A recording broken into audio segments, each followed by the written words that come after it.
Hello and welcome to GS Vision IAS academy. GS Vision के online official YouTube channel पर आपका हार्दिक स्वागत है।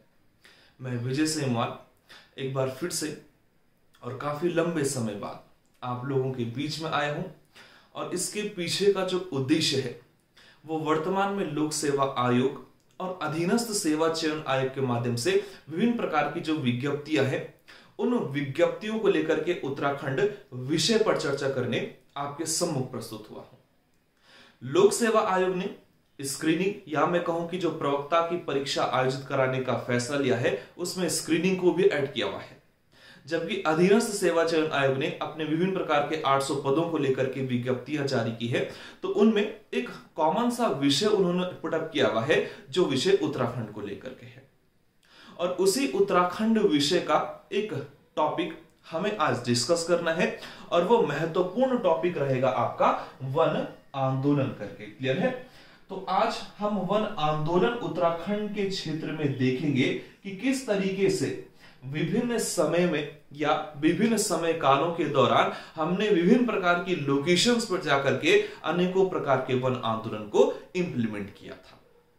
तो शुरुआत करते हैं वन आंदोलन को कि कब से हमने इसकी शुरुआत की, कौन कौन से वन आंदोलन हमको पढ़ने हैं और किस तरीके से आपने एग्जाम पेपर में इन सवालों को जो कि वनों के बीच में से पूछे जाएंगे उनके जवाब देने हैं।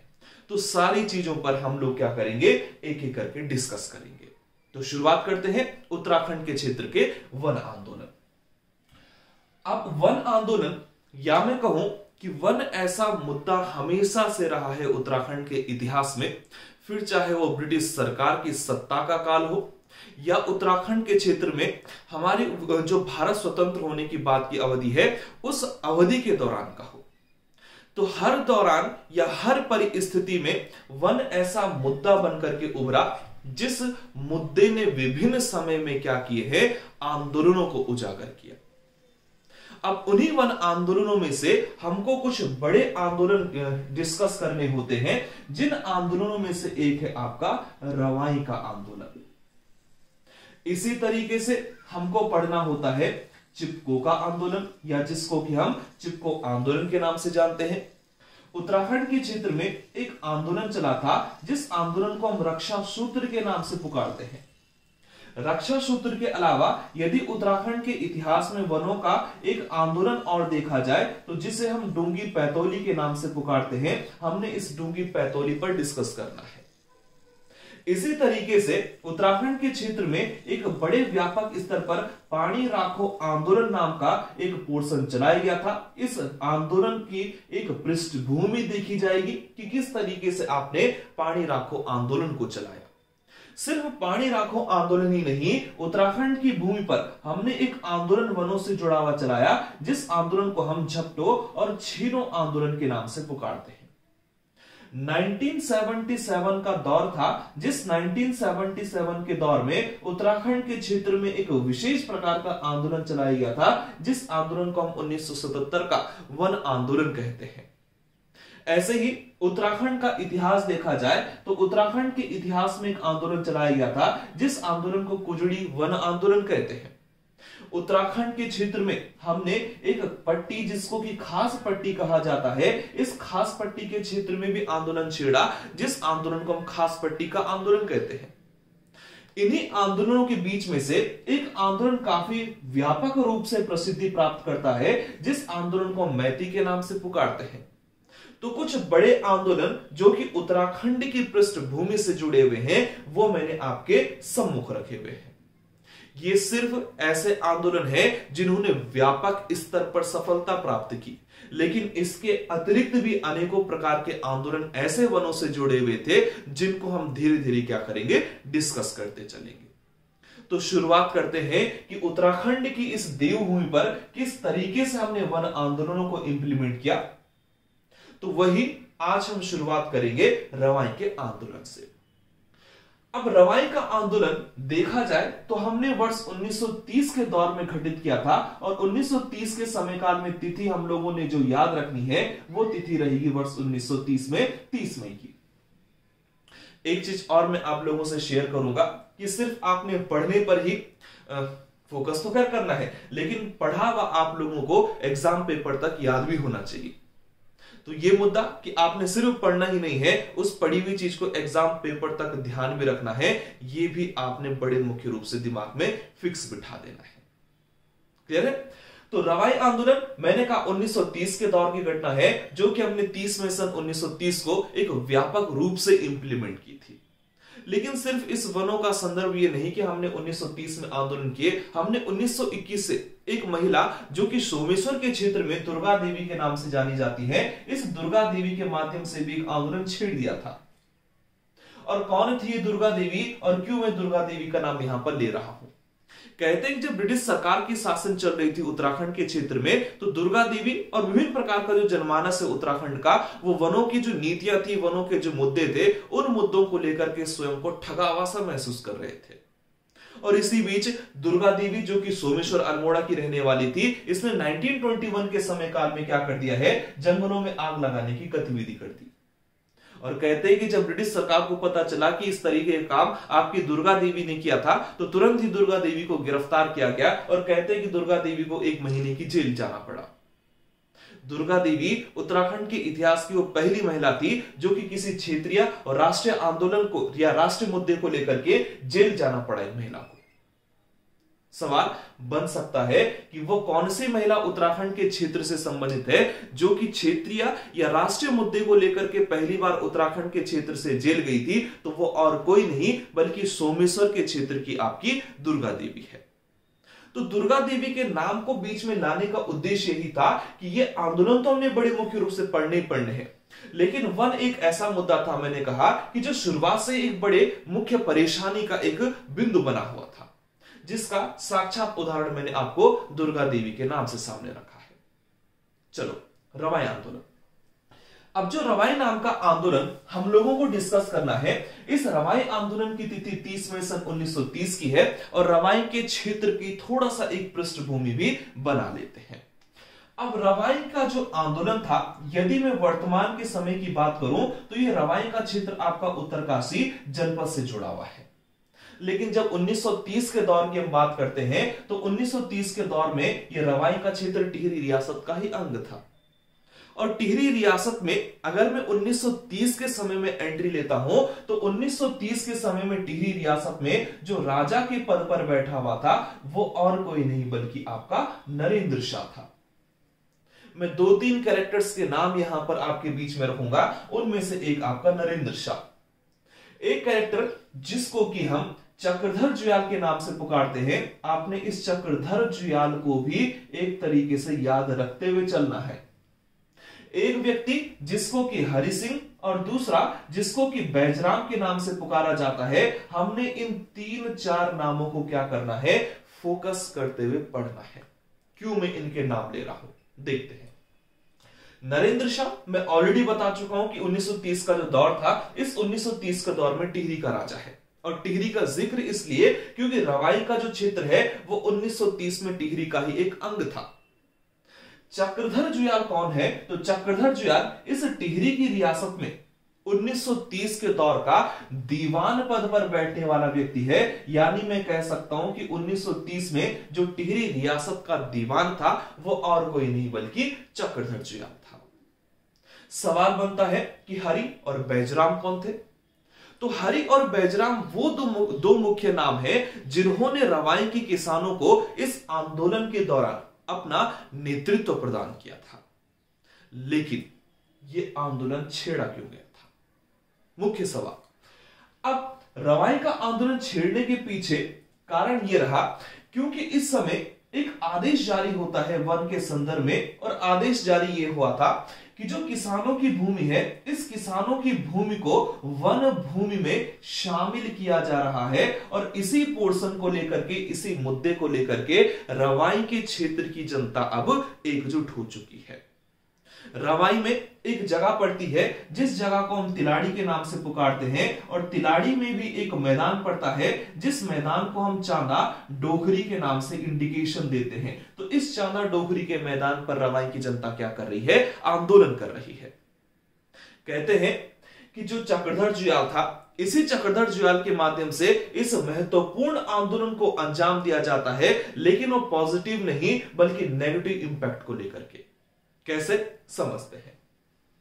जब इस चांदा डोगरी के मैदान में रवाई की जनता आंदोलन कर रही थी, तो आंदोलन के बीच में हस्तक्षेप होता है चक्रधर जुयाल का।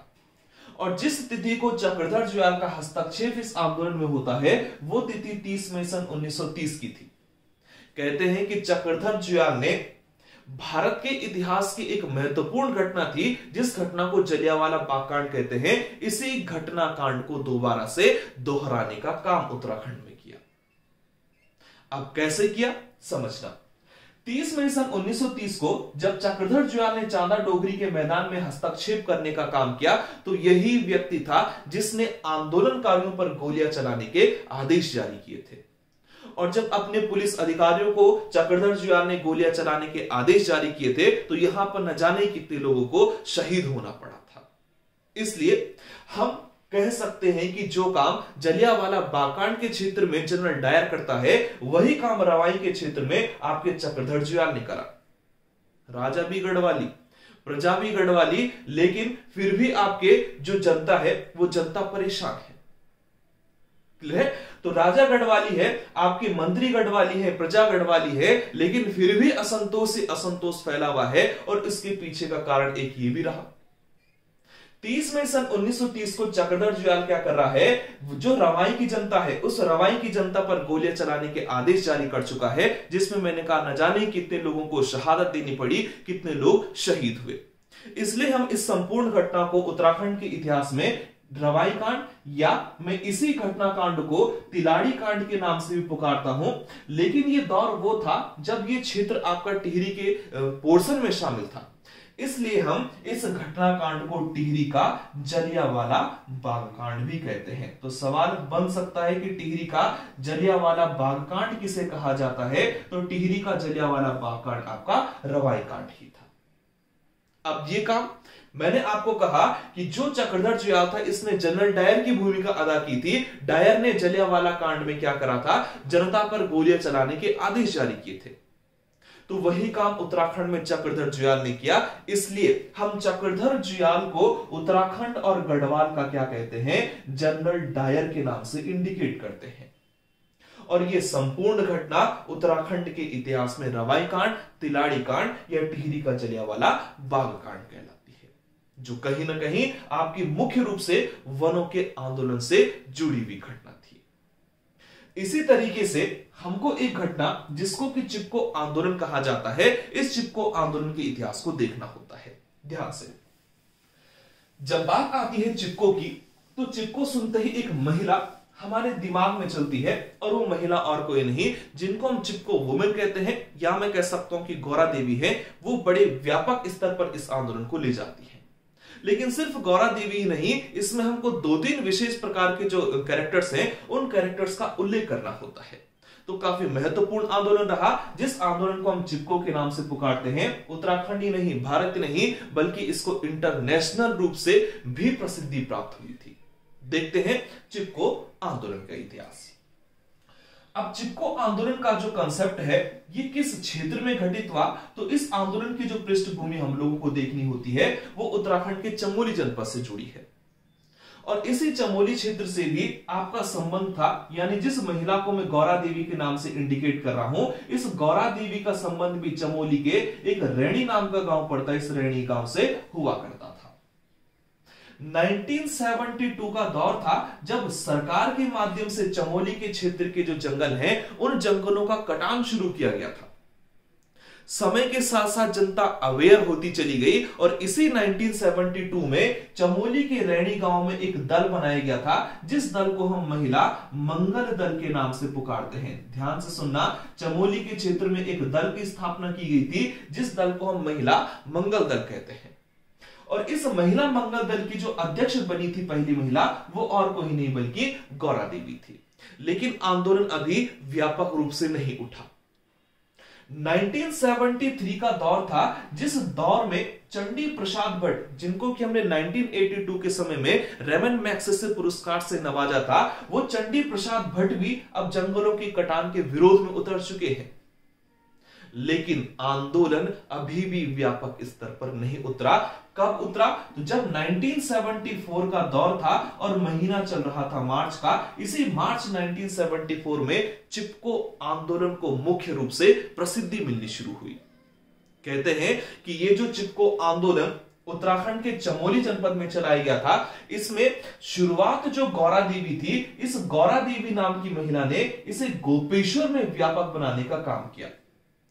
और जब वो लोग जो कि जंगलों के कटान करने को लेकर के फील्ड में आए थे, तो वहीं पर गौरा देवी और उनका जो महिला मंगल दल की सदस्य थी, वो जाकर के पेड़ों से चिपक जाती है। और इसी कारण से इस आंदोलन को हम चिपको आंदोलन की संज्ञा भी देते हैं। आगे चल करके हमको इस आंदोलन से जुड़े हुए कुछ महत्वपूर्ण तथ्यों को देखना होता है, और उन तथ्यों में एक नाम मैंने कहा था चंडी प्रसाद भट्ट का था। लेकिन इस आंदोलन में सिर्फ चंडी प्रसाद भट्ट या गौरा देवी का ही महत्व नहीं है, यहां पर सुंदरलाल बहुगुणा जो कि प्रणेता माने जाते हैं, इन्हीं सुंदरलाल बहुगुणा का भी हमने यहां पर महत्वपूर्ण भूमिका को देखना होगा। अब क्या किया था इन्होंने और कहां कहां से आपके पास एग्जाम पेपर में यहां से सवाल बन सकते हैं, वो देखते हैं। चंडी प्रसाद भट्ट इस चिपको आंदोलन में सक्रिय रहे। सुंदरलाल बहुगुणा इस आंदोलन में सक्रिय रहे। सुंदरलाल बहुगुणा ने इसी आंदोलन के दौरान एक बड़ा विशेष प्रकार का नारा दिया था, जिस नारे को हम हिमालय बचाओ देश बचाओ के नाम से पुकारते हैं। काफी महत्वपूर्ण नारा है, जिस नारे को हम हिमालय बचाओ देश बचाओ के नाम से पुकार रहे हैं। सवाल बन सकता है कि ये नारा किसने दिया था और ये नारा किस आंदोलन से जुड़ा हुआ है। तो ध्यान रखना है कि हिमालय बचाओ देश बचाओ का जो नारा था वो सुंदरलाल बहुगुणा ने दिया, और सुंदरलाल बहुगुणा ने ये नारा आपके चिपको आंदोलन के दौरान दिया था। सिर्फ हिमालय बचाओ देश बचाओ ये नारा सिर्फ ऐसा नारा ही नहीं जो इस समय दिया गया था। इसके अतिरिक्त भी अनेकों प्रकार के नारे हैं, जिन नारों के बीच में से आपके पास एग्जाम पेपर में सवाल बन सकते हैं। ध्यान से देखना। इसी आंदोलन के दौरान हमने एक आंदोलन नारे को पढ़ना होता है, जिस नारे को हम वन जागे वनवासी जागे के नाम से पुकारते हैं। ध्यान से, वन जागे वनवासी जागे, ये भी चिपको आंदोलन के दौरान का दिया हुआ नारा है। एक नारा इसी बीच का दिया गया था कि वन नीति बदले सरकार, वन नीति बदले सरकार, हिम पुत्रियों की यही ललकार, हिम पुत्रियों की यही ललकार। तो मैंने 2-3 नारे आपके बीच में लिखे हुए हैं, जिन नारों का सीधा सीधा संबंध आपके चिपको आंदोलन से जुड़ा हुआ है। उनमें से एक हिमालय बचाओ देश बचाओ, वन जागे वनवासी जागे, वन नीति बदले सरकार, हिम पुत्रियों की यही ललकार। सभी के सभी का संबंध चिपको आंदोलन के बीच से है। चिपको आंदोलन के बीच में से हमको कुछ और फैक्ट्स उठाने होते हैं, और उन फैक्ट्स में से जिस व्यक्ति को मैं चंडी प्रसाद भट्ट के नाम से इंडिकेट कर रहा हूं, इस चंडी प्रसाद भट्ट नाम के व्यक्तित्व को हमने चिपको आंदोलन में सक्रिय होने के चलते 1982 के दौर में एक पुरस्कार दिया, जिस पुरस्कार को हम रेमन मैग्सेसे के नाम से पुकारते हैं। ध्यान रखना, उत्तराखंड में केवल 2 ही ऐसे व्यक्तित्व हैं जिनको रेमन मैग्सेसे पुरस्कार दिया हुआ है। उनमें से एक दीप जोशी वर्ष 2009 से जुड़े हुए हैं, जबकि दूसरे व्यक्तित्व आपके चंडी प्रसाद भट्ट हैं, जिन्हें 1982 में यह रेमन मैग्सेसे पुरस्कार प्राप्त हुआ था। जो महिला पेड़ों से चिपक करके महिलाओं का नेतृत्व कर रही हैं गौरा देवी के नाम से, वो गौरा देवी आगे चल करके चिपको वुमेन के नाम से प्रसिद्धि प्राप्त करती है। और यही चिपको वुमेन आगे चल करके इनको 1986 का दौर था जब पहला वृक्ष मित्र पुरस्कार गौरा देवी को दिया गया था। तो सवाल भी काफी अच्छा है कि निम्न में से किसे पहला वृक्ष मित्र पुरस्कार प्राप्त हुआ था, तो वो और कोई नहीं बल्कि चिपको वुमेन है। और चिपको वुमेन में कहूं तो वो आपकी गौरा देवी हुआ करती है। जिस व्यक्ति को मैंने चंडी प्रसाद भट्ट कहा उन्हें रेमन मैग्सेसे, जिस महिला को मैंने चिपको वुमेन कहा या गौरा देवी कह रहा हूं, उन्हें 1986 का पहला वृक्ष मित्र पुरस्कार, और सुंदरलाल बहुगुणा तो इस आंदोलन के एक तरीके से प्रणेता ही रहे हैं, जिन्होंने हिमालय बचाओ देश बचाओ का नारा देने का काम किया। तो ये आंदोलन जिसको कि हमने चमोली के क्षेत्रों में इंप्लीमेंट किया था, हम इसको चिपको आंदोलन के नाम से जानते हैं। जबकि चिपको आंदोलन के अलावा उत्तराखंड में हम एक आंदोलन रक्षा सूत्र के नाम से भी पुकारते हैं। देखते हैं कि रक्षा सूत्र का जो आंदोलन था ये किस लोकेशन में चलाया गया और इस आंदोलन को लीड करने का काम किस विशेष प्रकार के व्यक्तित्व द्वारा किया जाता है।